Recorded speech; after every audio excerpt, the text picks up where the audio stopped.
గురజాడ రచనల్లో ఓ సంఘ సంస్కర్త, దేశభక్తుడు, వ్యక్తిత్వ వికాసానికి దోహదపడే ఎన్నో అంశాలు దర్శనమిస్తాయని హైకోర్టు న్యాయమూర్తి జస్టిస్ మానవేంద్రనాథ్ రాయ్ అన్నారు. మహాకవి గురజాడ అప్పారావు 110వ వర్ధంతి సందర్భంగా గురజాడ సాహిత్య సమాఖ్య గురజాడ సాహితీ చైతన్యోత్సవాన్ని విజయనగరంలో నిర్వహించారు.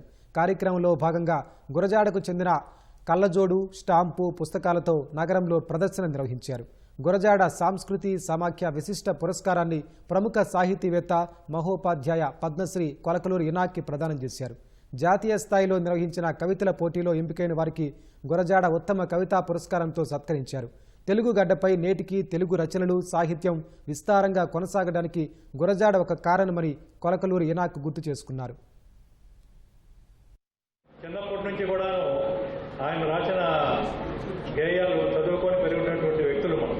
అందులో నేను ఒకటిని. దేశమంటే మట్టి కాదు, దేశమంటే మనుషులు అనేది మనల్ని ఎంతో ఆకర్షించేది.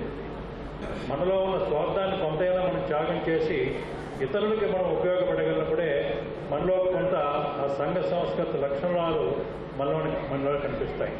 అటువంటి వాటిని ఈ గేయాలు చదువుకోవడం వల్ల చిన్నటి నుంచే మనలో వ్యక్తిత్వ వికాసానికి అవకాశం పడి మనల్ని గొప్ప వ్యక్తిగా, దేశానికి ఉపయోగపడే వ్యక్తిగా మనల్ని మలుచుకోవడానికి ఉపయోగపడేటువంటి గొప్ప గేయాలు రచించినటువంటి గొప్ప వ్యక్తి గురజాడ అప్పారావు గారు.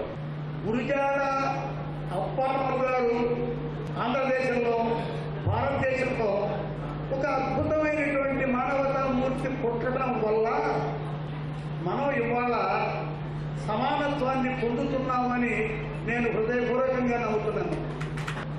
మనుషులు చేసిన దేవుళ్ళారా మీ పేరేమిటో కథరాశాడు. ఆయన చాలా నిక్కచ్చిగా ఉన్న మనిషి. ఆయన కథలు ప్రారంభించి ఇప్పుడు 160 ఏళ్ళు అయింది. ఈ ఇంతకాలంలో తెలుగుదేశంలో తెలుగు కథ విస్తరించడానికి ఆయన కారణం.